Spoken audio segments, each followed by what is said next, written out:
குளித்தலை மற்றும் மணப்பாறை சட்டமன்ற தொகுதிகளை இணைக்கும் வகையில் 800 கோடி ரூபாய் செலவில் இந்த ஆண்டு கூட்டு குடிநீர் திட்டப் பணிகள் துவங்கப்படும் என அமைச்சர் கே.என். நேரு தெரிவித்துள்ளார். கேள்வி நேரத்தின் போது குளித்தலை சட்டமன்ற உறுப்பினர் மாணிக்கம் கேள்விக்கு நகராட்சி நிர்வாகத்துறை அமைச்சர் கே.என். நேரு பதிலளித்தார்.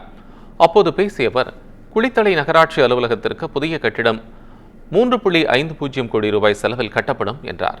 மேலும் குளித்தலை நகராட்சிக்கு சுமார் 56 கோடி ரூபாய் மதிப்பில் மேம்பாட்டுப் பணிகள் நடைபெற்று வருகிறது என்றும், குளித்தலை நகராட்சியில் அறிவுசார் மையம், பேருந்து நிலைய மேம்பாடு உள்ளிட்ட பணிகளும் நடைபெற்று வருவதாக தெரிவித்தார். நாமக்கல் முதல் திருமானூர் வரை காவிரி மற்றும் கொள்ளிடம் கரையோரப் பகுதிகளில் கூட்டு குடிநீர் திட்டப் பணிகள் நடைபெற்று வருவதாகவும், தமிழ்நாட்டில் அரியலூர், மண்ணச்சநல்லூர், நாகப்பட்டினம், லால்குடி ஆகிய பகுதிகளிலும் கூட்டு குடிநீர் திட்டப் பணிகள் நடைபெற்று வருவதாகவும் அமைச்சர் தெரிவித்தார். குறிப்பாக குளித்தலை மற்றும் மணப்பாறை சட்டமன்ற தொகுதிகளை இணைக்கும் வகையில் 800 கோடி ரூபாய் செலவில் இந்த ஆண்டு கூட்டு குடிநீர் திட்டப் பணிகள் துவங்கப்படும் என்றும் அவர் தெரிவித்தார்.